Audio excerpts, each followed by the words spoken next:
Dixo Daily presenta. Bienvenidos, esto es Fuera de la Caja. Yo soy Macario Esquetino y le agradezco mucho que me escuche en esta revisión de la última semana de marzo. Terminó ayer domingo 30 de marzo, hoy es 31. Lunes estoy grabando para usted. Una semana en la cual empezamos con el tema de Cuauhtémoc Blanco, que se discutió en el Pleno de la Cámara de Diputados el martes de la semana pasada. Yo había comentado con usted, pues, la esperanza de que las mujeres diputadas actuaran como correspondía, es decir, procediendo a quitarle el fuero al señor para que frente a un juez pues veamos si es o no culpable de este intento de violación a su media hermana, como ella lo acusa. Desafortunadamente no fue así. Las diputadas no solo no se unieron en contra del señor, sino que un grupo considerable de ellas lo apoyó mientras hablaba en tribuna de manera ilegal. Es decir, no tenía derecho a hablar, pero pues ya ve usted cómo ahora funcionan las cosas. Lo dejaron hablar y las mujeres, algunas de ellas, no todas, claro, este grupo de mujeres pues lo apoyaba gritando: no estás solo. Es algo deplorable. Además de esta acusación, que es importante porque es el tema de las mujeres que tanto han insistido, trae un montón de acusaciones por corrupción que deberían ser suficientes para que el señor fuera procesado. Insisto, frente a un juez puede mostrar su inocencia o puede ocurrir que no le demuestren ser culpable, como debería ser. Sin embargo, pues no va frente al juez porque tiene fuero. Usted recordará que en el sexenio pasado nos dijeron que el fuero se acababa, una mentira muy grande como puede ver. Otra vez la idea original del fuero parlamentario es que quienes están ahí puedan decir lo que quieran, no que puedan hacer lo que les dé la gana. Son dos cosas totalmente distintas. Se fue usando de manera inadecuada este fuero desde el siglo XX. Y ahora, bueno, pues ya estamos acostumbrados a que un político está por encima de la ley siempre y cuando mantenga su lealtad al grupo que tiene el poder, y es el caso que vimos la semana pasada. Ayer domingo inició el proceso electoral de los jueces en México, una tragedia monumental. Como sabe usted, en ningún país del mundo se eligen los jueces, magistrados y ministros como se va a hacer aquí en México. Esto pues pone en manos de quien financie las campañas y de quien lleve a los votantes quien va a tener el manejo de la justicia. Esto significa que pueden ser grandes empresarios, estos empresarios compadres que tanto daño le han hecho a México, pueden ser los grupos del crimen organizado y sin duda será también el grupo que está en el poder quienes lleven a sus candidatos a las sillas que se están disputando, de manera que la justicia queda, si estaba lejos de usted, ahora queda mucho más lejos. Un buen ejemplo de cómo la justicia se está utilizando en beneficio de estos grupos es las multas que se están cobrando a personas que han acusado a ciertos políticos. Por ejemplo, el señor Castañé, veracruzano, que acusó durante la campaña electoral del año pasado a la señora Rocío Nale de tener muchas propiedades que no podía demostrar el origen de los recursos para adquirirlas.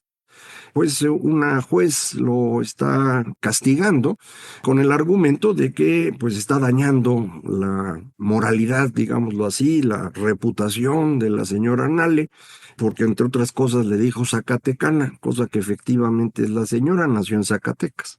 Lo mismo está ocurriendo con el rector de la UNAM y otro alto funcionario directivo de la FES Aragón, los cuales están siendo castigados para que paguen, creo que 15 millones de pesos cada uno, a la señora Yasmín, la ministra, no a ella, perdón, sino a la asesora de la tesis de la ministra Yasmín, porque pues dañaron su reputación al demostrar que la señora, esta asesora, pues había dirigido 4 tesis idénticas, todas ellas, evidentemente al menos 3 copiadas de la original, si no es que todas son copiadas.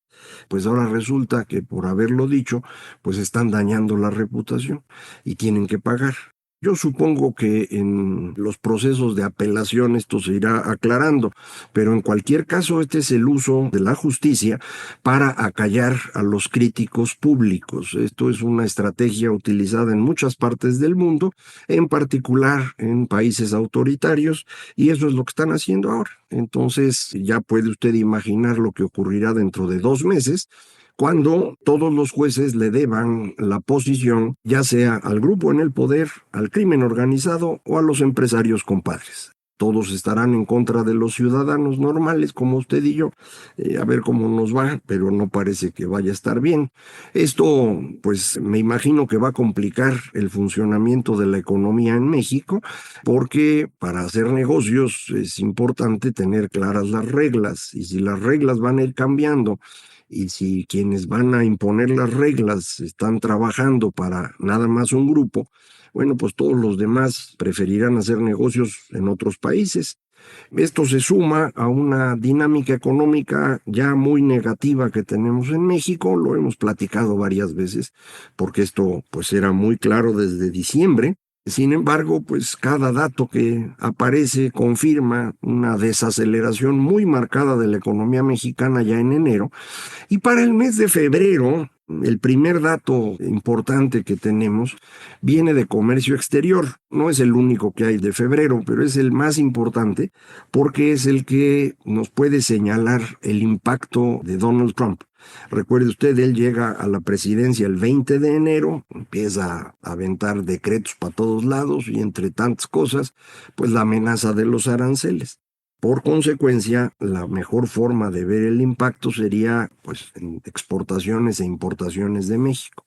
Las importaciones de bienes intermedios en México tuvieron una caída de 15 puntos en febrero comparado con enero. Es decir, se reduce en 15 puntos la importación de insumos para la industria. Esto es una caída muy importante que solamente podemos ver en momentos de grave crisis. Las recesiones anteriores, la de 95, la gran recesión, un poco en la recesión .com 2001-2003, que no fue tan profunda, pero sí muy duradera, y también durante la pandemia. Estos puntos se parecen a lo que pasó ahora en febrero, sin aranceles realmente. Era nada más la amenaza de los aranceles lo que de pronto hizo que todo el mundo dejara de importar, porque no saben si lo que van a producir lo van a poder exportar.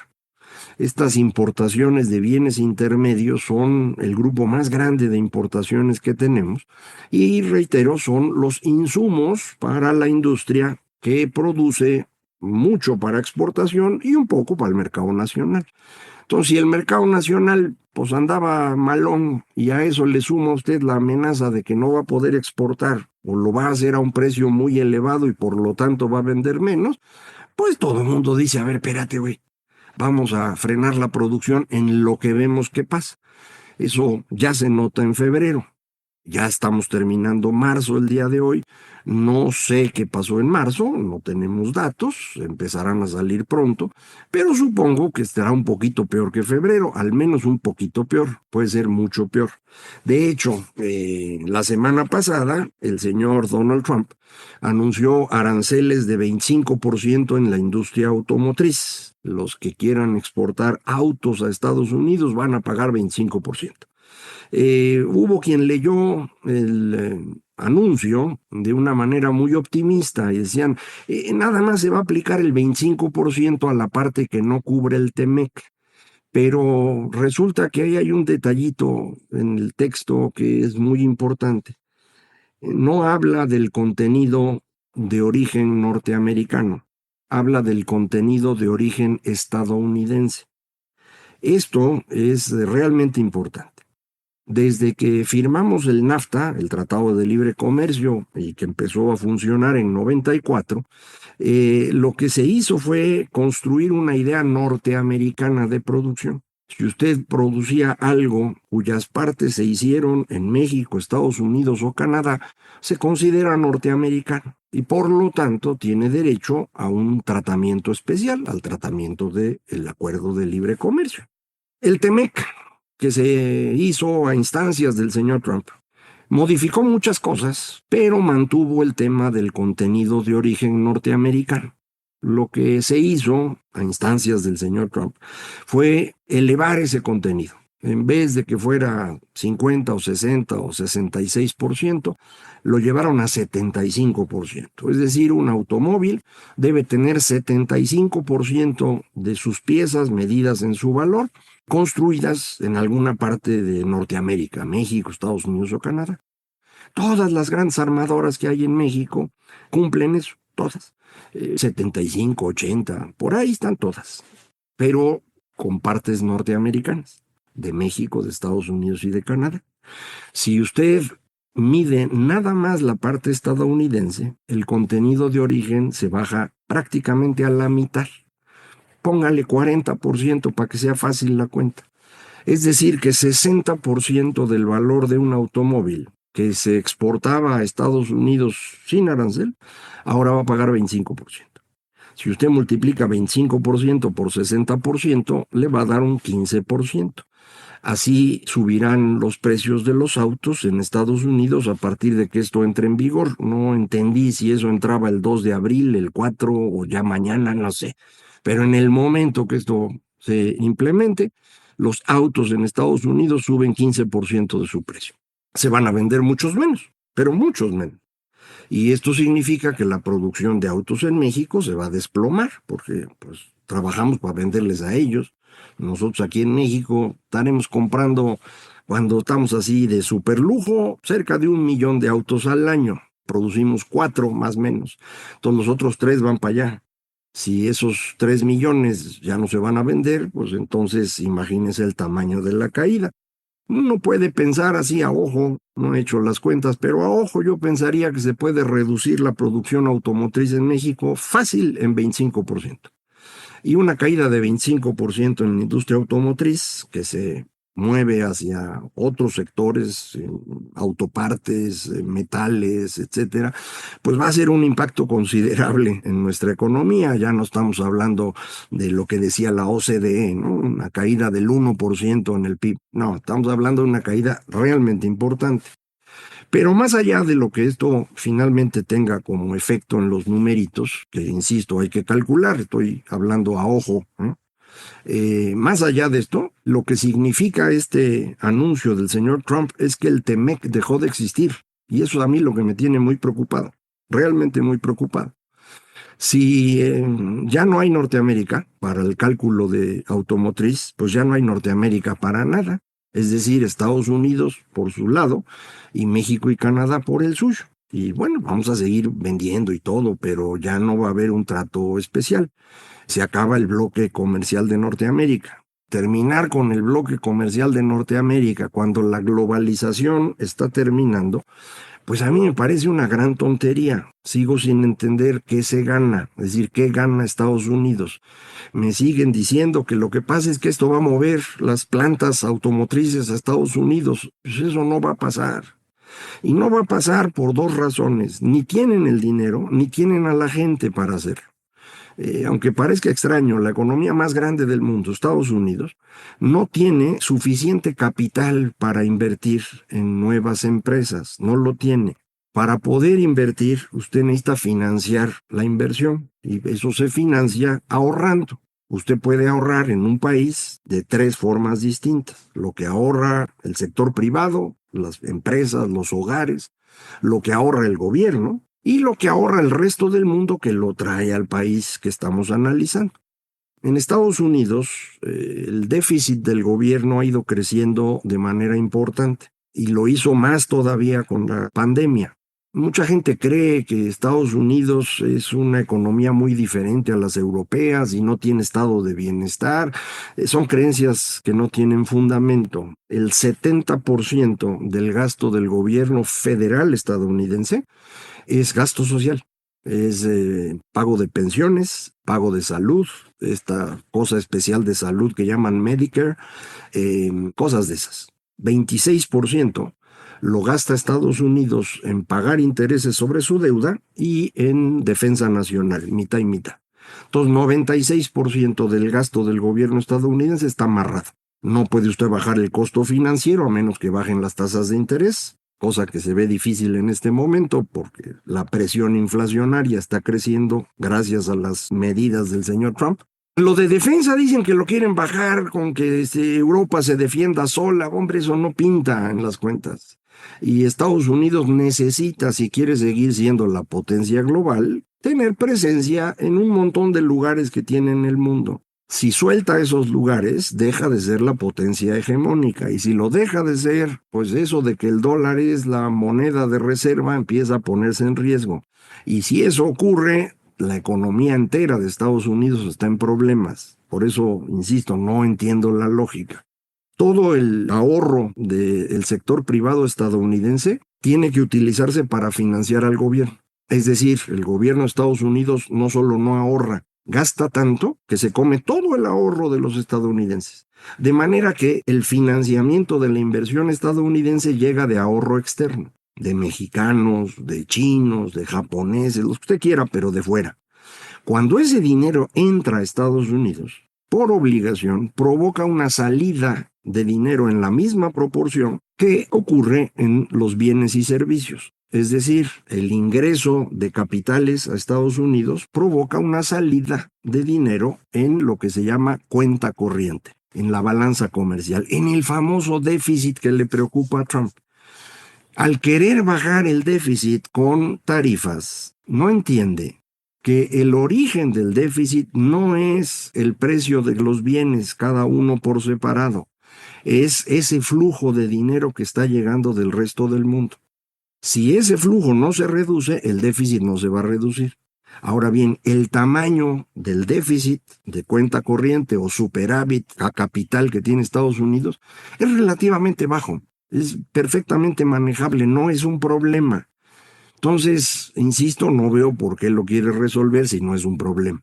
Me dicen, no, es que es un tema de seguridad nacional. Las manufacturas se tienen que hacer en Estados Unidos. Ok, para hacerlas necesitas la inversión. La inversión que hoy tienes, que es puro ahorro externo, es chiquita. Si quieres invertir más, pues necesitarías más ahorro de los hogares y empresas estadounidenses, que no se ve cómo. Necesitarías que el gobierno baje su déficit, que tampoco se ve cómo. Dicen, no, es que eso es lo que está haciendo Elon Musk con esta área nueva que crearon. No, él lo que está haciendo es desordenar todo. Le pasa lo que a muchos que nunca trabajaron en el gobierno no entienden cómo funciona el gobierno. Y no es una cosa simple modificar los gastos de un gobierno, sobre todo del tamaño de Estados Unidos. Entonces no está logrando nada, está desordenando algunos programas, pero eso es todo. No puede bajar el déficit, entonces pues necesitarían que subiera el ahorro de los estadounidenses, que no se ve cómo. La otra forma sería que llegue más ahorro del exterior, pero esto te obligaría a tener un mayor déficit en cuenta corriente. Entonces, ¿cómo le haces para construir las empresas? Ya han construido empresas en Estados Unidos, plantas de manufacturas, y no encuentran a la gente para trabajar, porque Estados Unidos no tiene suficiente gente para todo. Ellos tienen ocupado al 98% de las personas en edad de trabajar y con ganas de hacerlo, 98%. Hay 2% de desempleo, que es lo normal, más bajo de lo normal. ¿De dónde sacas a los trabajadores para las empresas? La mayor parte de los trabajadores estadounidenses están en servicios. ¿Cómo los mueves a convertirlos en trabajadores industriales? Pues si no es así, enchílame otra, ¿no? Entonces, insisto, lo que estamos viendo en Estados Unidos es una serie de ocurrencias del señor Trump que no tienen lógica, pero no solo están desestabilizando el sistema financiero global, como lo puede usted ver en bolsas de valores, precio del oro, etcétera, sino que para nosotros está implicando el fin del TEMEC. Y esto sí es algo grave. Creo que los grandes empresarios estadounidenses, en particular de la industria automotriz, estarán estos días tratando de convencer al señor de que se controle. Si lo logran, pues tenemos algo de tiempo. Si no, insisto, se acaba el TEMEC. no tenemos alternativa en este momento. El ajuste va a ser considerable, de manera pues que uno quisiera traer buenas noticias y no hay. Pero pues conforme vayamos encontrando más información, la platicamos aquí. Muchísimas gracias. Esto fue Fuera de la Caja.